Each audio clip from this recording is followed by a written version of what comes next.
আসসালামু আলাইকুম। আজকে একটা খুবই হৃদয় বিদারক এবং চাঞ্চল্যকর একটা ঘটনা আপনাদের সাথে শেয়ার করব। ঘটনাটা যশোরের বাগারপাড়ার শ্রীরামপুর গ্রামের। যাদের বাসায় ছোট মেয়ে বা ছেলে শিশু আছে সেই সব মা বাবাদের এই ভিডিওটা দেখা খুবই গুরুত্বপূর্ণ।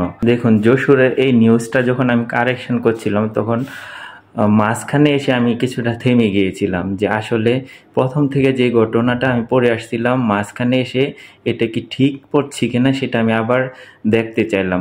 তো আমি দেখি পুরোপুরি অবাক। তো এই ঘটনাটাই আপনাদের সাথে শেয়ার করব।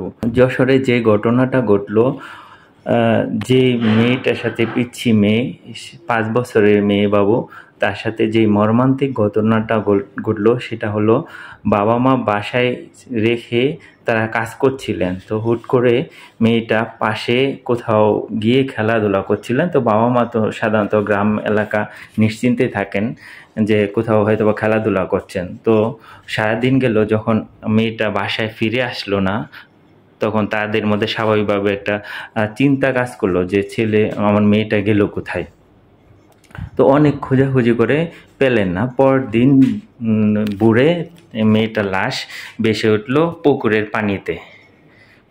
পানিতে ভেসে ওঠার ফলে তারা এটা ভেবে নিয়েছিল যে খেলতে গিয়ে হয়তো পড়ে গিয়েছেন বা তাদের ওইরকম কারোর সাথে শত্রুতা ছিল।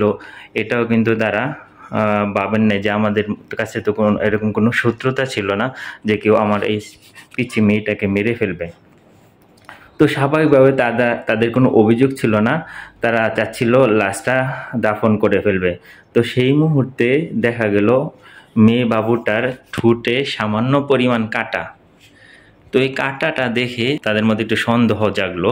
তো এই ব্যাপারটা আবার পুলিশের মধ্যে জানাজানি হইল। পুলিশ আসলো, পুলিশ এসে তো দেখে এটা সন্দেহজনক মনে হলো যে এটা ময়নাতদন্ত ছাড়া এটা তো লাশটা দাফন করা যাবে না। এই ময়নাতদন্তের জন্য লাশটা নিয়ে যাওয়া হলো। ময়নাতদন্ত রিপোর্ট 3 মাস পর বের হলো। 3 মাস পরে ময়নাতদন্ত রিপোর্ট যখন সামনে আসলো তখন যে ঘটনার জন্য কেউ প্রস্তুত ছিল না। সবাই ভেবেছিল যে এটা হয়তো বা স্বাভাবিক মৃত্যু, খেলতে গিয়ে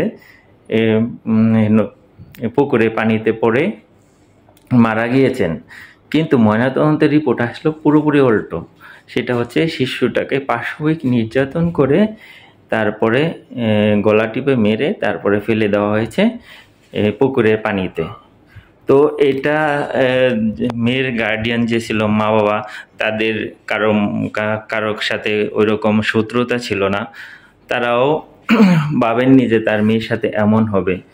তো পুলিশ পিবিআই এটা দায়িত্ব পেল তদন্ত করার জন্য। তো পিবিআই ইনভেস্টিগেট করে এক মেয়েকে গ্রেফতার করলো, কিশোরী মেয়েকে গ্রেফতার করলো, সাথে কিশোরী মেয়ের মা এবং বাবাকে গ্রেফতার করলো। তো এই কিশোরী মেয়েকে জিজ্ঞাসাবাদ করে যা জানা গেল সেটা খুবই উদ্বেগের বিষয়। আমরা যারা বাসায় ছেলে মেয়েদের রেখে কোথাও বাইরে যাই তাদের জন্য বড়ই উদ্বেগের। বা মেয়ে শিশু যে আরেকটা কিশোরী মেয়ের কাছেও নিরাপদ না, সেটা চলে আসলো সামনে। তো ময়নাতদন্তের রিপোর্টে আসলো যে তাকে বিকৃত, আমি ফেসবুকের গাইডলাইনের জন্য আপনাকে যে ভাষাটা উচ্চারণ করতে হচ্ছে ওটা আপনার বুঝে নেন, ওটা উচ্চারণ করছি না। বিকৃত মনোবাসনা পূর্ণ করতে গিয়ে মেয়েটাকে নির্মমভাবে এরকম করে তারপরে মেরে তাকে শ্বাসরোধ করে, ঠোঁটের মধ্যে ছিল কাটা ছিল, তাকে শ্বাসরোধ করে মেরে কম্বল দিয়ে পেঁচিয়ে রাখা হয়েছিল। তো দিনের বেলা এটা লাশটা যখন ফেলে দিলে তো মানুষ দেখতে পারবে, সেক্ষেত্রে তারা কি করলো, এটা রাতে লাশটা ফেলে দিল। তো মেয়ের মা বাবা এটা জেনে ফেললো যে মেয়ে এটা এই কাজ করেছে।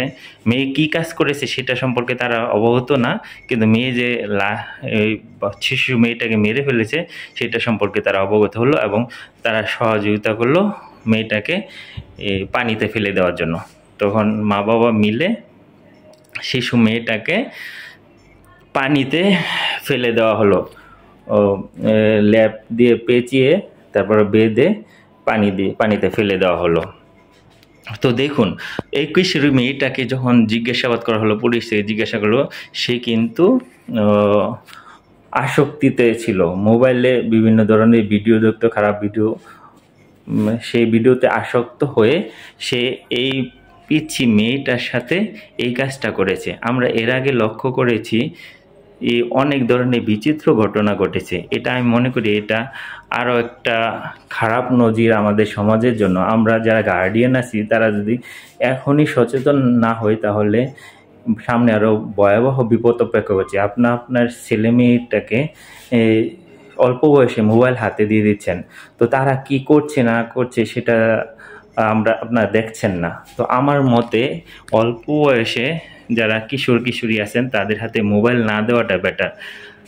তারা বিভিন্ন ওয়েবসাইটে অ্যাক্সেস নিয়ে তারা কি দেখছে সেটা আমরা সেই সম্পর্কে অবগত হচ্ছি না। গার্ডিয়ানের উচিত কিন্তু এখনই সচেতন হওয়া উচিত। দেখুন, আপনার বাচ্চা শুধু আপনি, বাচ্চা কিন্তু মা এবং বাবা দুইজনের কাছে সবচেয়ে নিরাপদ। আপনার বাচ্চাকে আপনিই পারবেন নিরাপত্তা দিতে। মেয়ে শিশু বা ছেলে শিশু যাই বলেন না কেন, সব গার্ডিয়ানের প্রতি আমার একটাই রিকোয়েস্ট, আপনার বাচ্চা আপনার তত্ত্বাবধানে থাকবে, আপনার নজরদারিতে থাকবে। কখন কি অনাকাঙ্ক্ষিত ঘটনা ঘটে যায় আপনার মেয়ে শিশু বা ছেলে শিশুর সাথে সেটা কিন্তু আপনি জানেন না। তাই এখনই সচেতন হন। যেই মেয়ে শিশুর সাথে এই ঘটনা ঘটেছিল তার মা বাবা কি কখনো ভেবেছিল আরেকটা কিশোরী মেয়ের দ্বারা এভাবে নির্যাতিত হয়ে তার ছোট্ট মেয়েটা এভাবে অকালে ঝরে যাবে? তিনি কিন্তু ভাবেননি। সো সবাইকে সচেতন হতে হবে। আপনারা এই ভিডিওটা শেয়ার করে দিবেন যাতে আমরা যারা মা বাবা আছি বা আমাদের ছোট ভাই বোন আছে তাদের সম্পর্কে যাতে আমরা সচেতন হই। ভালো থাকবেন সবাই। আসসালামু আলাইকুম।